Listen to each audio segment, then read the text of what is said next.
Generation Z జనాభాను వారు పుట్టిన కాలాన్ని బట్టి వివిధ తరాలుగా విభజించారు.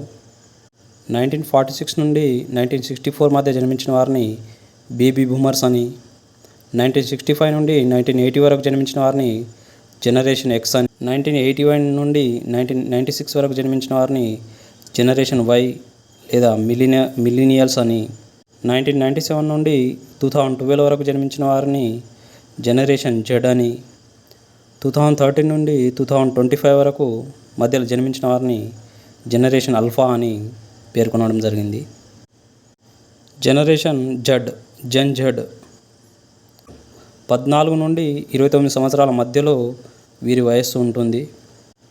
ఈ జనరేషన్ వారు ఇంటర్నెట్, స్మార్ట్ ఫోన్ మరియు సోషల్ మీడియాలో పూర్తిగా లీనమై పెరిగినందున వీరిని డిజిటల్ నేటివ్స్, జూమర్స్ అని కూడా పిలుస్తారు.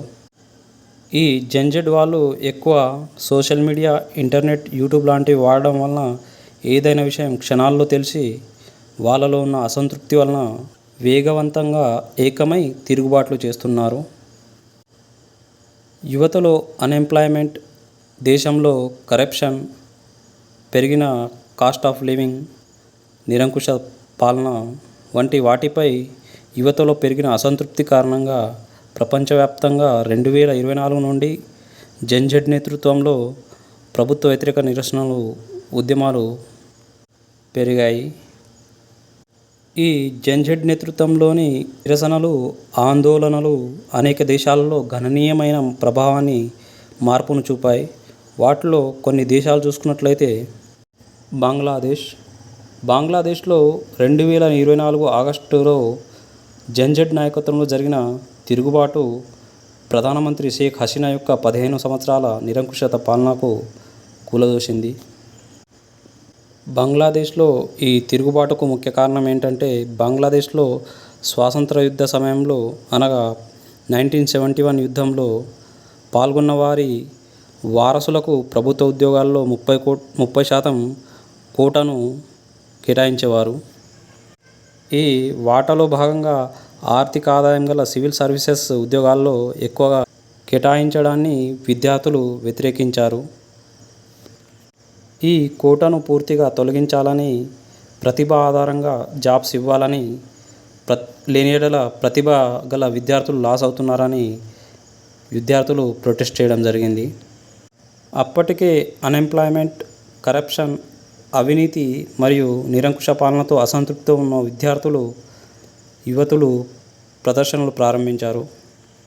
ఈ ప్రదర్శనలో భద్రతా బలగాలు సామూహిక హింస, అరెస్టులతో ప్రతిస్పందించడంతో తిరుగుబాటు తీవ్ర రూపం దాల్చింది.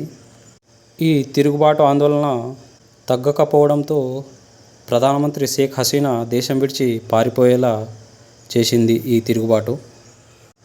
దీన్ని జెన్ జెడ్ నేతృత్వంలో విజయం సాధించిన తిరుగుబాటుగా పేర్కొంటారు. ఈ తిరుగుబాటు ప్రపంచమంతటి యువత నిరసన ప్రదర్శనలకు స్ఫూర్తినిచ్చింది. ఇంకొకటి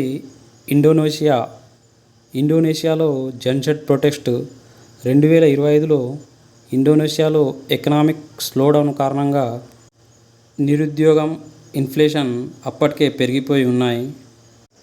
ట్యాక్సెస్ కూడా గవర్నమెంట్ విపరీతంగా 250% పెంచేసింది. అంతేకాకుండా గౌట్ బడ్జెట్లో ఎడ్యుకేషన్కు, హెల్త్కు సబ్సిడీస్ పైన చాలా వరకు కోత విధించి తక్కువ మొత్తంలో బడ్జెట్ను కేటాయించింది. అంతేకాకుండా ఒక్కసారిగా అక్కడ పార్లమెంట్ మెంబర్స్కి మంత్లీ హౌస్ అలవెన్సెస్ ఒక్కొక్కరికి $3,000 ప్రతి నెల పెంచడంతో ఇది సాధారణ ప్రజల నెల జీతం కన్నా 20 times ఎక్కువగా ఉంది. అప్పటికే ఆర్డినరీ ప్రజలు, ఇన్ఫ్లేషన్, హై ట్యాక్సెస్తో సతమతం అవుతున్న ప్రజలు ఈ మెంబర్ ఆఫ్ పార్లమెంట్ అలవెన్సెస్ పెంచడంతో రోడ్డు మీదకు రావడం జరిగింది. ఈ ఉద్యమానికి ఇన్స్టెంట్ కారణం ఏంటంటే, ఒక 21 years డెలివరీ బాయ్ మీదుగా ఆర్మీ బలగాల వాహనం పోవడంతో అతను మరణించడం జరిగింది. ఇతని వీడియో సోషల్ మీడియాలో చక్కర్లు కొట్టడంతో యువతలో ఇంకా ఆవేశం పెరిగి ప్రభుత్వానికి వ్యతిరేకంగా తిరుగుబాటు చేయడం జరిగింది. ఈ ఉద్యమంలో రీజనల్ పార్లమెంట్ భవనానికి నిప్పు అంటించడం జరిగింది. దీంతో ముగ్గురు అక్కడికక్కడే మరణించారు. అంతేకాకుండా ఎందరోమంది గాయాల పాలయ్యారు. ఈ జంజట్ తిరుగుబాటు ఉధృతం కావడంతో ప్రభుత్వం ఎంపీల అలవెన్సెస్ను రద్దు చేస్తూ ట్యాక్సెస్ను తగ్గించి ప్రజలకు అనుకూలంగా కొత్త చట్టాలు చేయడం జరిగింది. నేపాల్లో జంజట్ యువత నిరసన. నేపాల్లో 2025 సెప్టెంబర్లో జరిగిన నిరసనలను జంజట్ నిరసనలుగా పిలుస్తారు. ఎందుకంటే ఈ నిరసనలలో అధిక మొత్తంలో జనరేషన్ జడ్ యువత పాల్గొని హింసను తీవ్రరూపం దాల్చడం వలన ప్రధాని కేపీ శర్మ ఓలీ రాజీనామా చేయడం జరిగింది. యాక్చువల్గా నేపాల్లో ఏం జరిగిందంటే అవినీతి బాగా పెరిగిపోయింది. ప్రభుత్వ ప్రాజెక్టులలో పెద్ద మొత్తంలో కుంభకోణాలు జరిగాయి. నిరుద్యోగం పెరిగింది. వస్తువుల రేట్లు కూడా పెరిగాయి. సామాన్య ప్రజల జీవనం అతలాకుతలమైంది.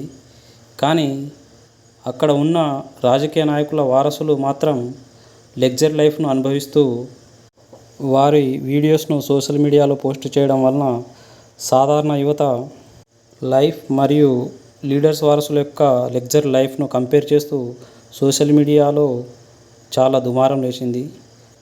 దీంతో social media YouTube, Facebook, Instagram లాంటి వాటిపై ప్రభుత్వం ఛార్జీలు పెంచడంతో వారు సేవలను నిలిపివేశారు.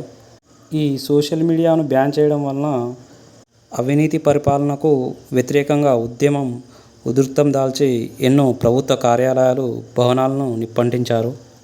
ఈ పెరిగిన ఉద్యమ ఉద్రిక్తత నేపథ్యంలో ప్రధాని కేపీ శర్మ ఓలీ రాజీనామా చేశారు.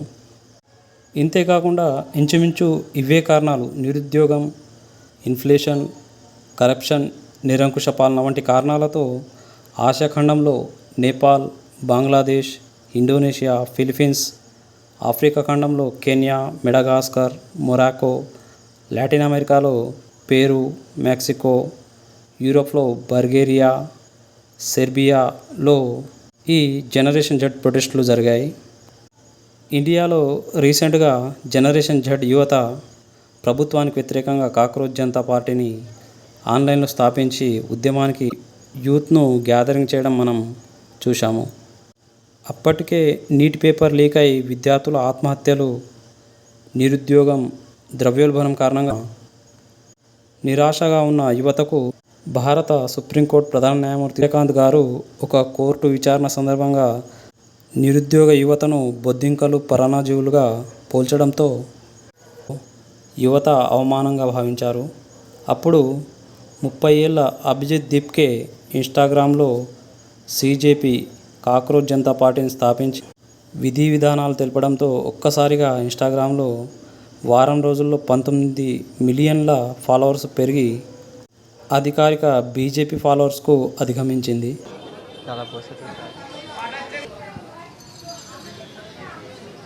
So, Honorable Chief Justice of India made a comment on the youth, comparing them with parasites and cockroaches for just expressing their opinions.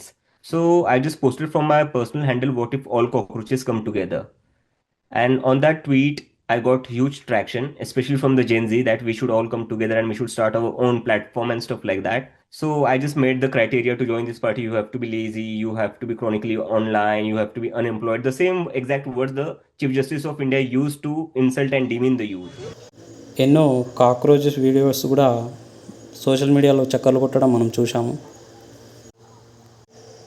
అయితే ఈ జనరేషన్ జడ్ ఉద్యమం ముసుగులో తనకు అనుకూలంగా లేని దేశాలలో ఎకనామిక్ అన్స్టెబిలిటీ, రెజ్యూమ్ చేంజ్ కోసం కొన్ని అగ్రదేశాలు కావాలని యువతలో విద్వేషాలు పెంచి డబ్బులు ఇస్తూ ఒక దేశాన్ని నాశనం చేయడానికి జరుగుతున్న ప్రయత్నంగా కొందరు మేధావులు భావిస్తున్నారు. ఉదాహరణకు అమెరికా తనకు అనుకూలంగా లేని ఎన్నో దేశాలలో ఉద్యమాలు చేయించి ప్రభుత్వాలను కూల్చి తమకు అనుకూలంగా ఉన్న ప్రభుత్వాలను కూర్చోబెట్టి పెట్రోల్, డీజిల్, సహజ వనరులు వంటి ఆర్థిక దోపిడీ చేసి వారి పరిపాలనను తమ గుప్పెట్లో పెట్టుకున్న ఎన్నో దేశాలను మనం గమనించవచ్చు. ఉదాహరణకు ఇరాక్, సిరియా, ఆఫ్ఘనిస్తాన్, వెనిజులా ఇంకా ఎన్నో దేశాలలో అమెరికా ప్రభుత్వాలను కూల్చి తమకు అనుకూలంగా ఉన్న ప్రభుత్వాలకు కూర్చోబెట్టింది. ఇంకా కొందరు భారతదేశంలో మేధావులు కోరుకునేది ఏంటంటే, ఏవైతే సోషల్ మీడియా ప్లాట్ఫామ్స్ ఉన్నాయో Google, email, YouTube, WhatsApp, Instagram, ఇవన్నీ గూగుల్కు సంబంధించినవి అగ్రదేశాలవి. ఈ అగ్రదేశాలు తలుచుకున్నప్పుడు ఈ సోషల్ మీడియా ప్లాట్ఫామ్ ద్వారా మన దేశ వ్యవస్థలో ఇన్వాల్వ్ అయ్యే ముప్పు ఉన్నందున వీటికి ప్రత్యామ్నాయంగా భారతదేశానికి సంబంధించిన దేశీయ ఈమెయిల్ కానీ, ఇన్స్టాగ్రామ్ కానీ, యూట్యూబ్ లాంటివి సృష్టించి వాడుకోవడం అలవాటు చేస్తే ఎంతో ఉత్తమమని భావిస్తున్నారు. Thank you all.